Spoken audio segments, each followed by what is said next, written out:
شكون كيلعب الدور المثالي قدام الكاميرا وملي كيمشي كيكون ماشي هو هذاك في الحقيقه.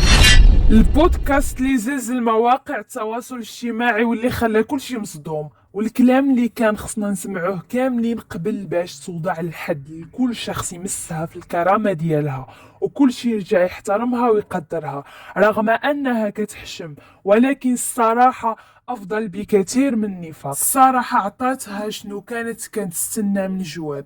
في هذا البودكاست كانت كتبين نورا باللي راسها محترمة وناضجة في العقل ديالها، وأن البرنسيسة إيمان غير عيلة حمقى كانت كتخشي لها الهضرة غير بالفن. سمعوا أشنو قالت، أصلا كل شي واضح في الكلام ديالها. كانش انا عقلي كبير انا غنوصل مصلي خايبه، مع انه هو كيدور يقول لك ما تقيسوش لي مرتي، ما تهضروش لي مع مرتي. كيف ما سمعتوا هادشي اللي بغات توصل لينا نورا من خلال الكلام ديالها، على انها مرا بعقلها ومرا ناضجه وماشي حمقى، ولكن ما بقاتش في الهضره. المهم ما تنسوش تخليو لينا الاراء ديالكم في التعاليق، وشكرا على المشاهده والسلام عليكم.